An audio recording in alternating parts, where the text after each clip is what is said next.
Hey everyone, it's me, Arthur Kade. Josh Henderson is joining me because we're talking about the series premiere of The Arrangement on E! Sunday, March 5th, 10 p.m. Check it out.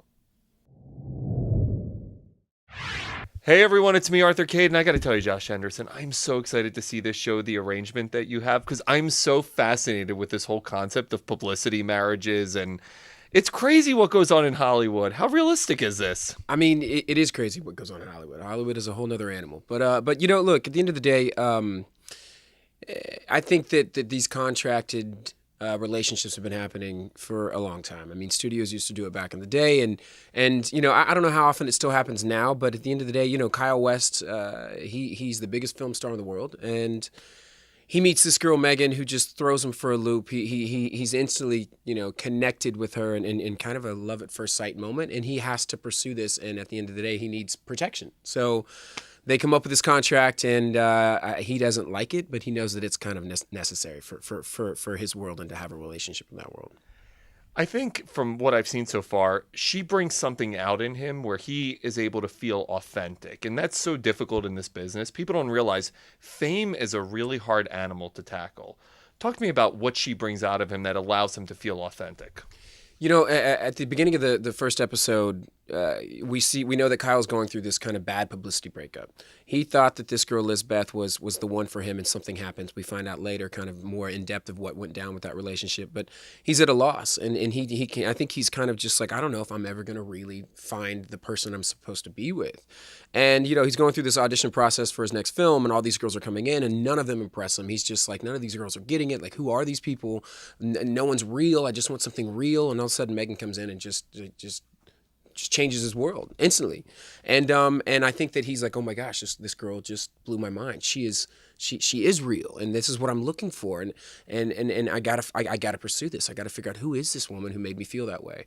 And that's why that's essentially our show is a love story at its core. What is it like going from an iconic reboot of a show like Dallas? And he's making such a hard push right now to scripted shows, and they're doing such a great job. The Royals is terrific. This looks like it's going to be great. But what is that transition like, going from a reboot of an iconic show to something like this? Going into Dallas, it was a little intimidating. I'm from Dallas, playing. I knew I was going to be playing JR's son. I think J.R. Ewing is the most infamous villain of TV history, This I think. is true. And there's a lot of pressure. I was like, I got to show up and be a chip off the old block. So going into that show, I was super excited because, again, I was born in Dallas. I knew how big of a deal it was going to be bringing that thing back. And then going into a show like this, it's in a way we're kind of pioneering a new way for E. E has a scripted show. Their first one was The Royals. Yep. We're their second one. So it's still kind of a new thing for them. And for me, an actor portraying an actor is super interesting, but playing the biggest film star in the world, Kyle West is so layered. There's so much going on with him. I was super excited. So they're very different things, but completely stoked to be a part of both of them. How meta is it to be playing an actor? I was thinking about it's like Inception, like. It really is, because you know what's funny? Like within this show, Kyle West will be on a set shooting, you'll hear action, but it's the director of the film, which is in the TV show. Then you hear cut, but he's still doing the scene. So he's portraying a character in a movie. And then all of a sudden they say cut, but we're still in a scene in the TV show. So now he's the character, but now he's Kyle. It's so ridiculously deep. Sometimes I have to go, okay, where are we at? What are we doing? Is this the movie or is this the TV show? But at the end of the day, Kyle is he's like 5 or 6 different guys in one. I mean, he's the guy on the movie set. He's the guy with the girl. He's the guy with Terrence. He's the guy behind closed doors. He's the guy on the red carpet. There's so many layers to him. That's what was very interesting for me to play. When you play someone who is in the thralls of mega fame, how difficult is it to live in that world, to deal with that level of fame? Look, I've been acting for 15 years, and I've been on a lot of shows that are very visible, so I've felt a smidgen of this stuff when it comes to compared to Kyle's fame. Kyle's the most famous guy in the world. He can't go anywhere without everyone going, oh, that's Kyle West. I don't envy him at all. I would never really want that. I want to have a long, great career full of interesting projects and working with interesting, great, talented people. But I don't know if I'd ever really want to be the biggest film star. It's a lot. People don't realize. People wish, hey, I want to be on the cover of tabloids, but I'm like, having the privilege of interviewing these people, I'm like, this is crazy. You can't even breathe. It's insane. Right. I mean, to not have privacy.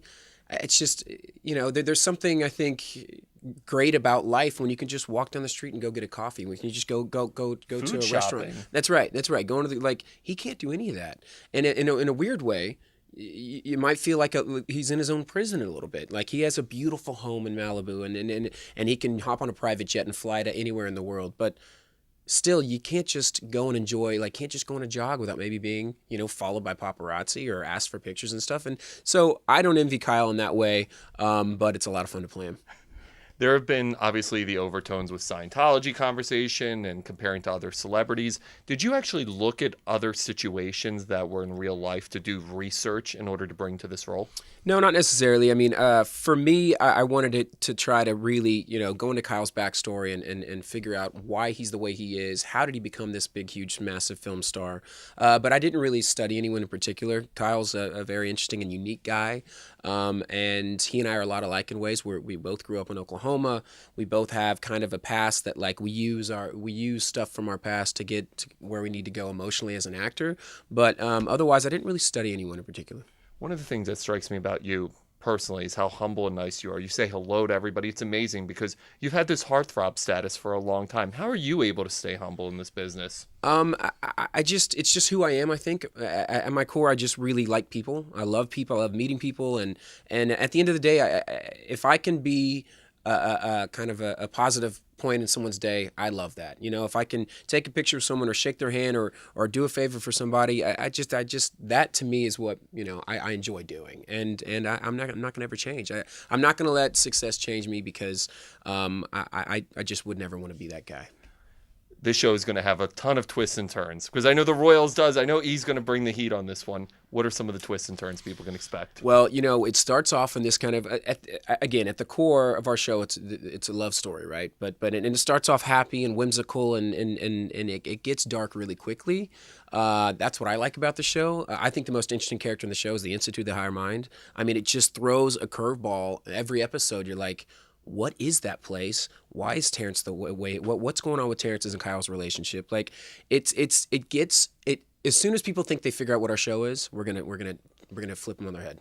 Michael Vartan. I love that guy, by the way. Good. What's it like working with him? He does sinister like very few people can. He's sinister when he's on camera. He's great. By the way, he is so talented, and he and I we met on this show, and we become great buds. We love sports, watching sports, talking sports, and he and I crack up on set. It's funny. He and I will be goofy right until they say action, and all of a sudden he just flips into this really creepy, dark awesome. Terrence mode, and he's great. So working with him is a pleasure, and I think we got really lucky to get him on the show. We were joking at the beginning of this. Hollywood's bonkers.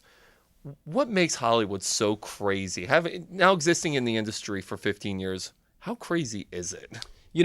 Hollywood is obviously LA is a big town with millions and millions and millions of people, but the industry, Hollywood, is so small, and everybody kind of knows everybody, and yeah, I mean, we're living in a world that is really surreal. I mean, movie making and dreams are happening, and it is a crazy place. I mean, I was born in Dallas, but I really grew up in Mesquite, Texas, and Tulsa, Oklahoma, small towns, and never would I have imagined living not only in LA, but doing what I'm doing. So at the end of the day, Hollywood's a place where people go to pursue their dreams, and sometimes the dreams happen and sometimes they don't.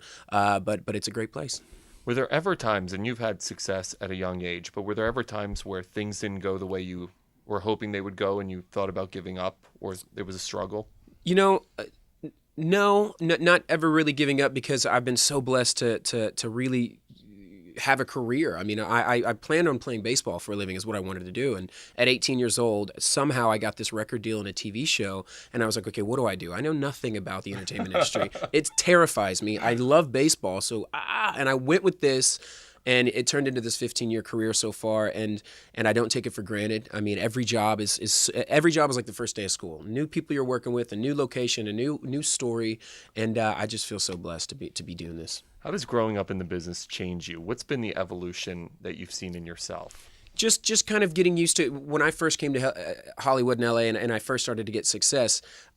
I trusted everybody. I'm from a place where you say hello to everyone and you trust people, and you feel like, okay, if you say you're that person, you're that person, and you just kind of get a little more guarded. After being in this business for a long time, you're guarded as to, maybe what people's motives are when they come into your life, and you're just you're just a little more guarded, I guess. Are there times where it's tough to separate from Kyle? Because again, your real life versus the character, same profession, there could be similarities. Is it tough to sometimes disconnect from him? I relate to Kyle a lot. We're very similar in a lot of ways, but also, and just like the John Ross stuff on Dallas, I mean, as soon as I take off that thing and step out of take out my wardrobe, step out of my trailer, I'm like back to being Josh, and I literally like don't think about it at all.